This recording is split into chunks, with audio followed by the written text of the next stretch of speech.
15절 16절을 같이 읽겠습니다. 시작. 하갈이 아브라함의 아들을 낳음에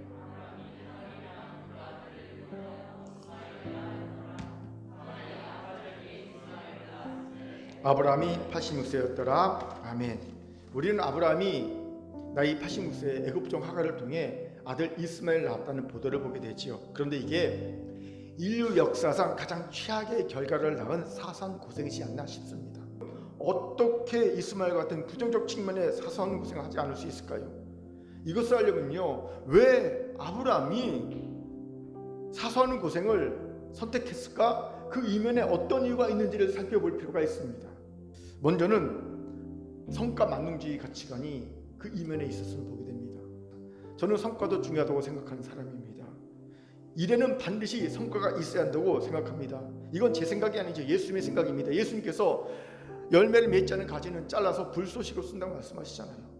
그리고 열매 없는 무화과 나무를 예수님께 저주하셔서 그 다음날 말라버리지 않았습니까? 그렇게 하나님의 사람은요, 일을 할 때 반드시 성과가 있어야 합니다. 열매가 있어야 합니다. 바라기는 2020년도 여러분의 삶에, 그리고 여러분이 큰교회 맡은 사역의 부분에 반드시 성과가 있기를 주의 이름으로 축원합니다. 아멘. 그런데 여기서 속지 말아야 할 것이 있어요.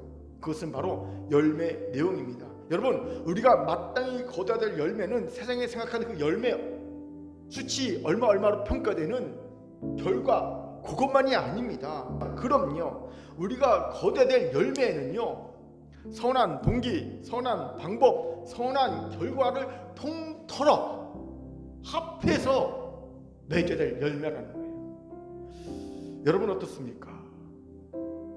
여러분은 어떤 열매를 맺고 있습니까? 두 번째로 아브라함의 사소한 고생의 이면에는요, 자기 기만, 자기 합리화가 있었음을 보게 됩니다. 여러분은 왜 믿음의 사람 아브라함이 아내 사라의 말을 별 저항 없이 받아들였다고 생각하십니까? 자기 기만, 자기 합리화에 빠졌기 때문입니다. 무슨 말입니까? 사람들이 언제 자기 기만, 자기 합리화에 쉽게 넘어간지 아세요? 앞에 숨을 만한 뭐가 있을 경우, 즉 핑계거리가 있을 경우예요. 예를 들어 우리는 바쁠 때 바쁨이라는 핑계 뒤에 기도하지 않는 우리의 숨은 죄를 씁니다. 바쁘니까. 자기 합리화, 자기 기만에 빠지죠. 근데 사실 바쁘니까 또 기도해야 되는 건 아닙니까? 그렇죠? 바쁘게 기도합니다 책도 있듯이 바쁘니까 또 기도해야 되는데, 우리는 바쁨이라는 어떤 핑계거리가 앞에 있으면 자기 기만, 자기 합리화에 빠집니다. 다 바쁘면 다 그래, 기도하지 않을 수 있지, 그러면서 바쁨을 뒤에 숨어서 자기 기만에 빠지곤 하지요. 바로 아브라함도 그가 자기 합리화, 자기 기만을 할 수 있게 그 앞에 있는 뭐가 있었다는 겁니다. 숨을 수 있는 뭐가 있었다는 거죠. 핑계거리가 있었다는 거죠. 그게 뭘까요? 몇 가지가 있습니다. 첫째는 정해지지 않은 확률입니다. 둘째, 아내 사라라는 변명거리가 있었어요. 세 번째, 아브라함은 관습 뒤에 숨었어요. 관습. 여기에 또 중요한 질문이 생기죠. 이런 외형적인 이유 말고, 앞에 숨을 곳이 있다는 핑계거리가 있다는 외형적인 이유 말고, 정말 근본적인 자기 기만, 자기 합리의 이유는 뭘까요? 사람은 무조건 신념을 가지고 살아간다는 거죠. 신념이 없는 인간은 없습니다. 개똥 철학도 개똥 철학을 가져야지만 살아가는 것이 인간입니다. 그런데 개똥 철학이라도 자기가 가지고 신념이 있거든요. 근데 이 신념이 거짓됐다고 느끼거나, 그리고 이게 검증되지 않았다라고 많은 사람이 인정하지 않는다는 신념이라고 느껴지는 순간 사람은 불안해집니다. 그리고 자기를 지키기 위해 자기 방어 기제가 발동합니다. 그게 뭔지 아세요? 나를 지켜야 돼. 이 자기 방어 기제가 자기 기만, 자기 합리화예요. 그래서 사서 고생하는 뻘짓상이 되는 거예요. 그럼 아브라함이 가졌던 거짓된, 검증되지 않은 신념은 무엇이었을까요? 이만큼 헌신했으니 반드시 합당한 대가를 얻어야 돼 라는 신념을 추정할 수 있어요.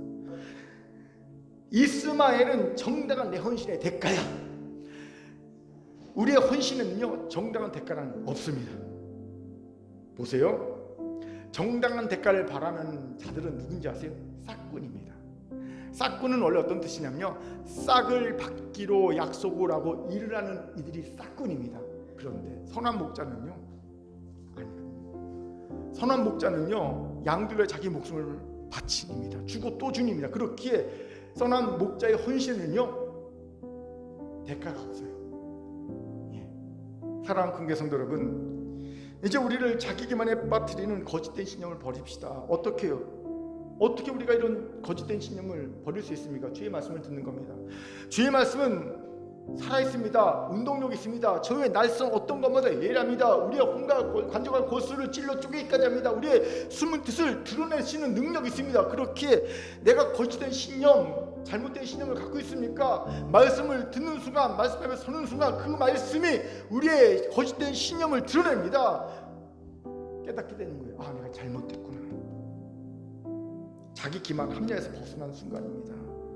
혹시 오늘 우리 중에 자신이 사서 고생하고 있다는 생각이 드는 분이 있다면, 오늘 말씀을 듣고 자신의 신념이 거짓됐기에 자기 기만, 자기 합리화에 빠져서 사서 고생하고 있음을 깨닫는 은혜가 있기를 주의 이름으로 축원합니다. 아멘. 세 번째로 아브라함의 사서 고생을 한 그 이면에는요 뭐가 있냐면요, 시기와 질투라는 감정의 문제를 너무 간과한 안일하게 대처한 연약함이 있었다는 거예요. 그럼 어떻게 이런 부정적 감정, 특히 시기와 질투 감정 잘 대처할까요? 여러분, 이 순서 꼭 기억하십시오. 먼저는 그의 믿음과 그의 신앙 경력과 직분과 별개로 그의 감정을 봐줘야 합니다. 두 번째는요, 이들의 생각을 판단하지 마십시오. 그리고 동조하지도 마십시오. 그저 그들의 감정을 그대로 들어줘야 되는 거예요. 세 번째, 중보해 준 것. 저는 이게 제일 중요하다고 생각합니다. 네 번째는요, 그의 부정적인 감정들을 일으켰던 환경들을 최소화시키는 겁니다. 마지막으로 기다려줘야 합니다. 저는 오랫동안 감정 문제를 안일하게 대했습니다. 제 감정도 안일하게 되어 있고요, 타인의 감정도 안일하게 되어 있습니다. 믿음만 있으면 감정을 통제하는 거지, 기도만 하면 되는 거지 라고 생각해 왔어요. 그런데 생각보다 감정이 더 강했습니다. 그래서 많은 상처를 제가 받았고요, 또 많은 상처를 주기도 했습니다. 그리고 비로소 깨달은 것이 감정이 힘이고요, 감정을 얼마나 조심스럽게 다뤄야 할지에 대한 깨달음이었습니다. 물론 아직도 서툴죠. 배우고 있어요. 요즘 우리 교회가 정서적으로 건강한 제자, 정서적으로 건강한 영성 책을 나누는 이유도 바로 그겁니다. 감정을 배우고 감정을 다루는 법을 배우는 거거든요. 사랑하는 큰교회 성도 여러분, 큰 교회만이 아닌 여러분의 삶에도 이스마엘이 아닌 이삭이 나아지길 바랍니다.